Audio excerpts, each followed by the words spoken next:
Hello everyone, welcome to Utkarsh classes.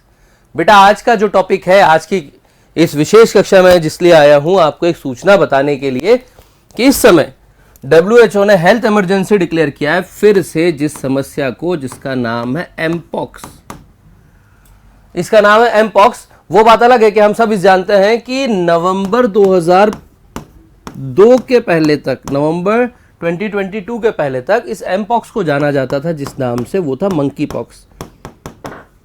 लेकिन फिर नवंबर 2002 में इसका नाम चेंज किया WHO ने, और WHO ने इसका नाम चेंज करके कर दिया एमपॉक्स, मंकी पॉक्स से, क्योंकि WHO की जो नई गाइडलाइन है वायरस या बीमारियों के नामकरण की, nomenclature of virus and diseases, उसके अंदर उसने साफ साफ बोला है कि रेशियल डिस्क्रिमिनेशन जिससे हो, किसी कल्चर को इफेक्ट हो, किसी को ऑब्जेक्शन आए, ऐसी चीजों पे नाम नहीं रखना है। तो उनने इसका नाम बदल के मंकी पॉक्स से कर दिया एमपॉक्स। कब कर दिया? 2002 नवंबर में। याद रखेंगे अभी ये मुद्दे में इसलिए क्योंकि इसके केसेस काफी बढ़ रहे हैं। भारत में भी अभी कुछ ही समय पहले एम्स ने गाइडलाइन जारी करी कि भारत में इसके लिए क्या क्या कदम उठाने चाहिए। वैसे भारत में अभी तक ये खतरनाक साबित नहीं हुआ है या फिर इसका स्प्रेड इतना ज्यादा देखने को नहीं मिला है, लेकिन अपने पास जब आया है तो इसको पूरा एक बार डिटेल कर लेते हैं ताकि आपको प्रिवेंशन की जानकारी भी मिल जाए और साथ ही साथ पेपर में बनने वाले सवाल भी हो जाए, दोनों चीजें साथ में। एमपॉक्स की अगर बात की जाए बेटा, तो ये एमपॉक्स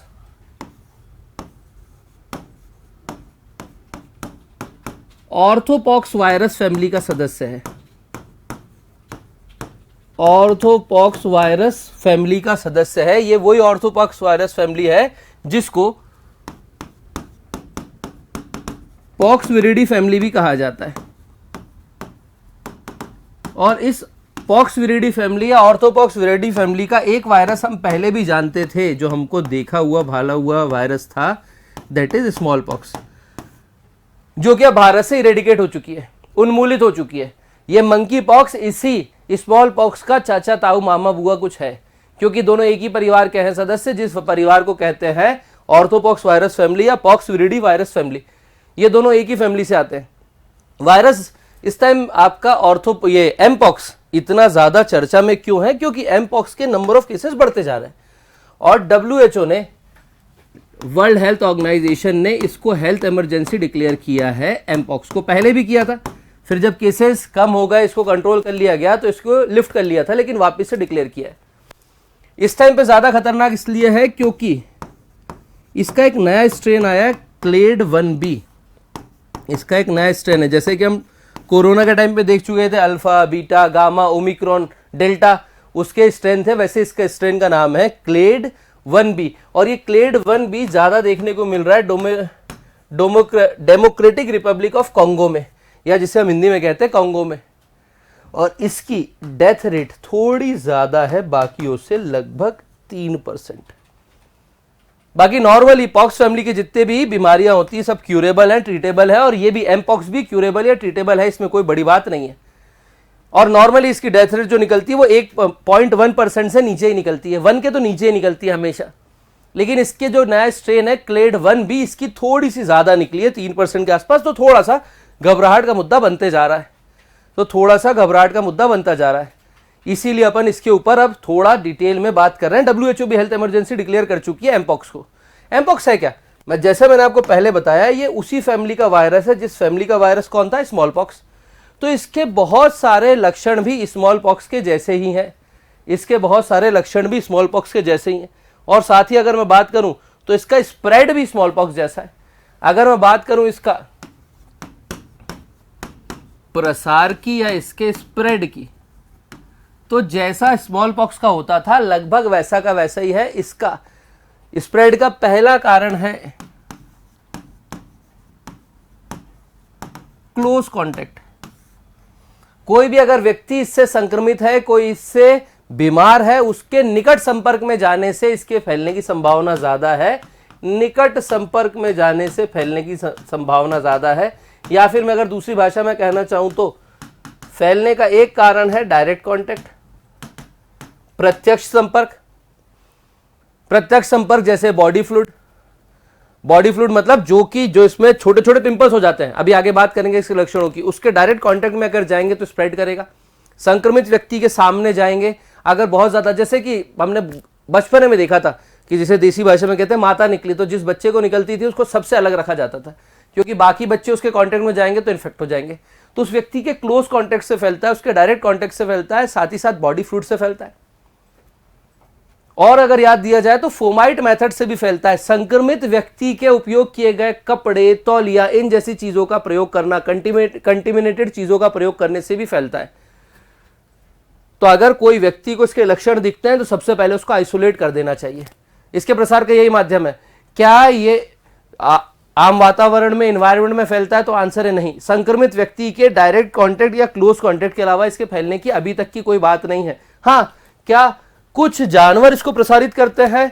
तो हाँ, कुछ जानवर इसको प्रसारित करते हैं। कुछ प्रजातियां मंकी की और कुछ प्रजातियां गिलहरी की इसको प्रसारित कर सकती है, लेकिन अभी खतरे की बात के लायक ये मामला नहीं है। खतरे की बात के लायक इसका मामला अभी तक नहीं है। हाँ, लेकिन इसकी कुछ प्रजातियां इसको जरूर प्रसारित या फिर स्प्रेड इसका कर सकती हैं। भाई साहब, इसके क्या लक्षण है? इसके लक्षण क्या हैं? मंकी पॉक्स के लक्षण क्या है? बोले तो इसके साइन एंड सिम्टम्स क्या हैं? ध्यान से देखेंगे, इसके साइन एंड सिम्टम्स की बात करेंगे तो एक जो साइन एंड सिम्टम इसके जो अगर कहे जाते हैं, जो कि हैं भी सही, जैसे कि फीवर, बुखार है, उसके बाद सिर दर्द, हेडेक है,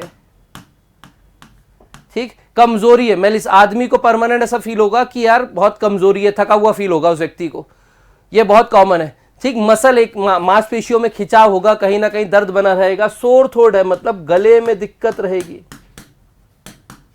गले में दर्द, दबा मत देना, ये सब इसके लक्षण रहेंगे। लेकिन इसके जो मेन लक्षण है ना भाई, वो है रैशेज और एक्ने।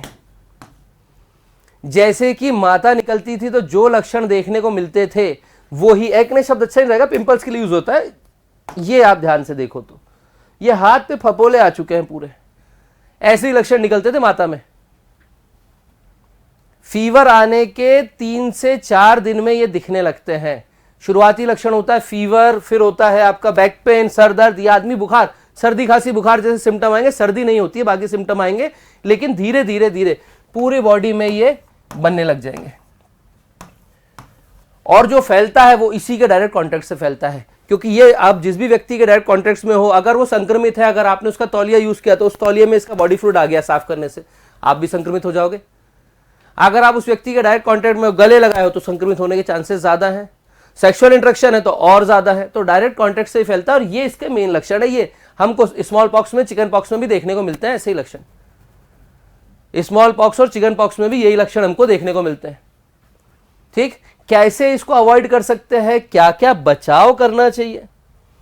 अगर मैं बात करूं इसके बचाव की बात करूं या फिर इसके प्रिवेंशन की बात करूं कि कैसे इस पे प्रिवेंशन करना चाहिए, सबसे पहले तो जो व्यक्ति संक्रमित है उससे फिजिकल कांटेक्ट अवॉइड करना चाहिए। फिजिकल कांटेक्ट को अवॉइड करना चाहिए। जो व्यक्ति संक्रमित है उससे किसी भी हाल में उसके आसपास नहीं जाना चाहिए। अब आप बोलोगे सर ऐसे कैसे, अगर कोई व्यक्ति बीमार हो तो कैसे नहीं जाएंगे? अरे डॉक्टर जाएंगे, तो उसके लिए अलग बताऊंगा कि डॉक्टर कैसे जाएंगे, हेल्थ केयर वर्कर जाएंगे, उसके लिए बात करेंगे कैसे जाएंगे।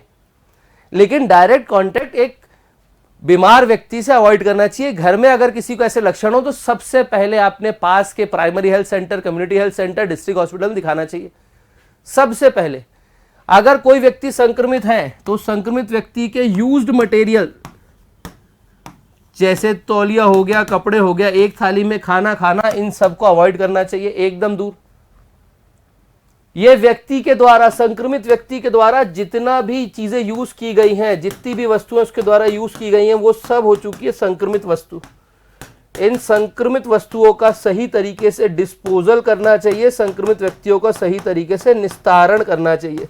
निस्तारण को कहते हैं बेटा डिस्पोजल, डिस्पोज ऑफ। ये बायोमेडिकल वेस्ट है, वो भी कंटेजियस, बहुत ज्यादा बड़ी मात्रा में बीमारी फैला सकता है, तो इसको हटाना भी जरूरी है, इसको डिस्पोज करना भी जरूरी है।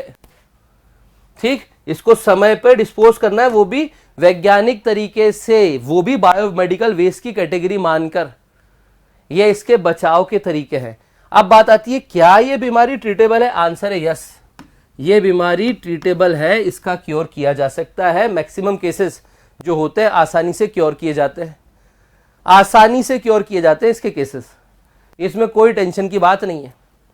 लेकिन डॉक्टर कैसे जाएंगे? तो भाई साहब डॉक्टर्स को गाइडलाइन जारी हुई है कि डॉक्टर्स यूज करेंगे पीपीई किट। ये वही पीपीई किट है जो कोरोना में हमने देखी थी, सफेद कलर के पूरे डॉक्टर अपने ऊपर कवर करके आते थे, पर्सनल प्रोटेक्टिव इक्विपमेंट। उस पीपीई किट के यूज करने के बाद ही, पीपीई किट का यूज करने के बाद ही वो संक्रमित व्यक्ति के संपर्क में जाएंगे, उसकी हेल्थ केयर करने के लिए जाएंगे। अभी इसके लिए लॉन्च की है गाइडलाइन। कहां से गाइडलाइन आई है? तो आई है एम्स नई दिल्ली से। हेल्थ मिनिस्टर साहब के अंडर में मीटिंग हुई थी, उस बड़ी मीटिंग के अंदर कुछ गाइडलाइन निकाली कि अभी तक भारत में खतरनाक स्थिति नहीं बनी है, लेकिन हम चाहते भी नहीं है खतरनाक स्थिति बने, उसे रोकने के लिए गाइडलाइन निकाली, जिसमें सबसे पहला है, तकनीकी भाषा पे नहीं जा रहा हूं मैं, लेकिन काम की बात बता रहा हूं। उस गाइडलाइन में पहला पॉइंट है अर्ली डिटेक्शन। जितनी जल्दी हो सकता है बीमारी के लक्षण पहचानने हैं, जितनी जल्दी हो सकता है बीमारी के लक्षण पहचानने हैं। बीमारी के लक्षण पहचानने के बाद तुरंत ही अर्ली डिटेक्शन, अर्ली असेसमेंट, सबसे पहले बीमारी के लक्षण पहचानना है। और जो संक्रमित व्यक्ति है उसके लिए गाइडलाइन आई है आइसोलेशन करने की। आइसोलेशन, ठीक है, आइसोलेट कर देना है, सबसे दूर कर देना है, जैसे हम कोरोना में कर रहे थे, ताकि प्रसार कम हो। अब आप बोलो सर अकेला रहेगा कैसे? नहीं भाई, वहां पे पीपीई किट पहने हेल्थ केयर वर्कर्स, डॉक्टर्स रहेंगे, पैरामेडिक्स रहेंगे उसकी हेल्प करने के लिए। एम्स नई दिल्ली ने दिल्ली के जितने भी बड़े हॉस्पिटल्स हैं, मेडिकल कॉलेजेस हैं, सबको इसकी सूचना पहुंचा दी है कि अपने यहां पर आइसोलेशन वार्ड का निर्माण कर ले, तुरंत ही बंदोबस्त देख ले। सफदरजंग को, राम मनोहर लोहिया अस्पताल को, लेडी हार्डिंग अस्पताल को, एम्स नई दिल्ली खुद है, इन सब तक सूचना पहुंचा दी गई है कि सबसे पहला काम करना आइसोलेशन वार्ड बनाना है, आइसोलेशन वार्ड बनाना है। और डॉक्टर्स के लिए गाइडलाइन है कि डॉक्टर्स यूज करेंगे क्या? PPE kit. क्यूरेबल है, ट्रीटेबल है, आसानी से ठीक हो जाती है, ज्यादा डेथ रेट नहीं है, अभी भयानक डर का मुद्दा नहीं है इस चीज से। अब कुछ बात करते हैं कि क्या भारतीय लोग, आप और हम, इस बीमारी के लिए हमारे शरीर में प्रतिरक्षा है? तो आंसर है कि भाई साहब इस बीमारी के लिए हमारे शरीर में, अगर हम बोला जाए कि पूर्णता गारंटीड 100% प्रतिरक्षा है, तो ऐसा बोलना उचित नहीं रहेगा। इसलिए उचित नहीं रहेगा क्योंकि यह पूर्ण सत्य नहीं जाता। लंबे समय से हमारे देश में स्मॉल पॉक्स के जो वैक्सीनेशन है वो बंद किया जा चुका है। एक जो बड़ी बात है वो ये है कि स्मॉल पॉक्स का वैक्सीनेशन बड़े लंबे समय से हमारे यहाँ पे बंद किया जा चुका है। लेकिन फिर भी कई लोग ऐसे हैं जो उस वैक्सीनेशन से थे, तो उनमें थोड़ी बहुत इम्यूनिटी होगी, तो कहा जा सकता है कि कुछ हद तक तो है, लेकिन इसको श्योर शॉट कहना सही नहीं है। क्या इस मौसम में यह वायरस फैलने की संभावना ज्यादा है? तो मॉनसून से इसका कोई रिलेशन देखने को नहीं मिलता, क्योंकि ये वेक्टर बॉर्न डिजीज में नहीं आती। तो आप बोलो कि वायरस से देखने को मिलता है, तो ऐसा कोई सीन यहां पे देखने को मिला नहीं है। ठीक, ध्यान से, एम्स की गाइडलाइन के अंदर बोला गया है कि अगर आपके घर में भी कोई व्यक्ति को ऐसे लक्षण आते हैं तो आप तुरंत ही अस्पताल में संपर्क करें, वो उसके लिए एम्बुलेंस भी प्रोवाइड करेगा। ये बात भी इसके अंतर्गत आई है। क्या इसके लिए कोई स्पेसिफिक वैक्सीन है?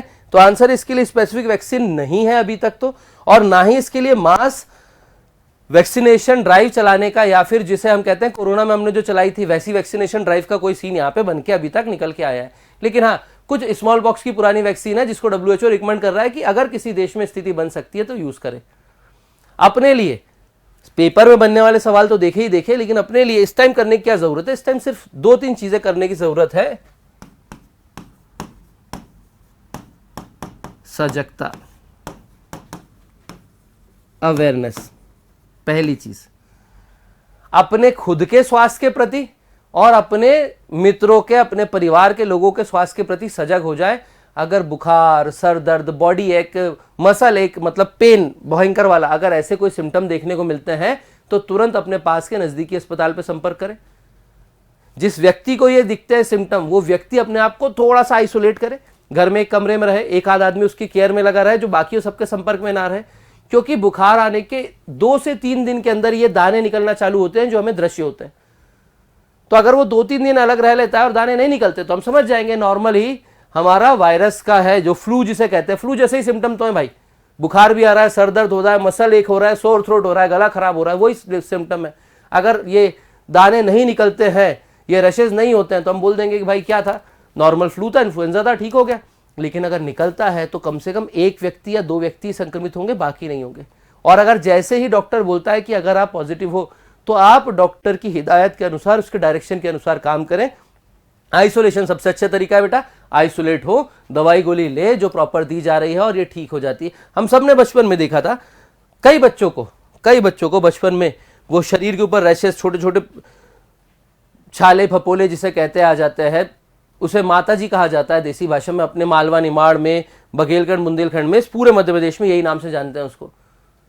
तो निकले थे, थोड़े दिन हम आइसोलेट रहे थे, कमजोरी आई थी, 15-20 दिन रिकवर होने में लगे थे, लेकिन ठीक हो गए थे। उसी फैमिली का सदस्य एमपॉक्स, तो क्यूरेबल और ट्रीटेबल है।